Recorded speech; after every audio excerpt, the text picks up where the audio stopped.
Maraming nagsasabi sa akin, Chinky, ang hirap naman mag-budget ngayon. Ang hirap ng kinikita. Konti ang aking allowance, konti ang kinikita ng aking mister. Yung padala sa Saudi, kung lumiliit ang value.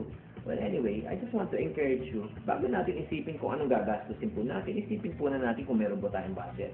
Ang tanong ng karamihan, Chinky, ano ba yung budget? Well, actually, budget is like this. Budget is a written plan on how to manage your money. Uulitin ko po, it is a written plan. Nakasulat po kung paano nyo po ginagastos ang inyong pera.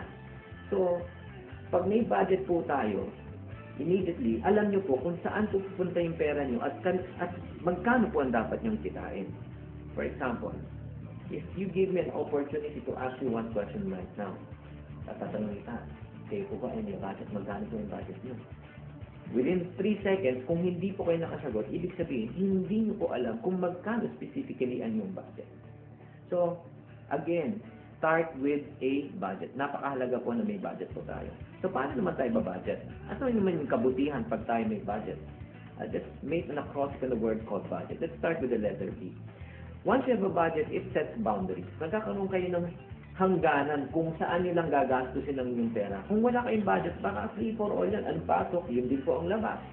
So, pagdating ng mga pangailangan talaga, tubig, kuryente, kung wala na po tayong pambayad. But if you have boundaries, alam niyo po kung anong limit. And ang gandahan din, when you have a budget on the letter U, it releases you from what we call as unwanted stress and pressures. Hindi naman lingid sa ating kaalaman. Tubig, matrikula, kuryente. Parating yan at the end of the month. So, dapat nakatabi mo yan. Huwag po tayo living by faith na, sige, bahala na si Lord. And then D, pag tayo po ay may budget, it helps us to become what we call as debt-free. When I say debt-free, una, hindi ka papasok ng utang. Kasi hanggang may boundary ka na. Or second naman, kung may utang ka naman, dahan-dahan mo, mababayaran ng yung utang dahil sineset aside mo yung amount. So, let's go to letter G. Once you go to the letter G, it would also help you to generate more money. Kasi ngayon, alam mo na kung magkano dapat mong kitain at 15,000 pesos per day. Then you target an income na 20,000. So if there's 5,000 excess, you can also use that as savings at pwede mo pang i-bless sa ibang tao. And letter E, sa budget, it also eradicates what we call as impulse buying. Lalo na pag nakikita po natin yung 4 magic letters na S-A-L-E. Kahit kayo may lagnat, bigla na lang gumagaling kayo. Saan gusto nyo mag-shopping? Sale, sale, sale. Pero pag naka-budget naman, pag kulang pera, alam niyo po may pupuntahan, hindi po tayo papasok sa sale. So, it eradicates impulse buying. And finally, on the letter T, once you have a budget, you would also learn how to trust God.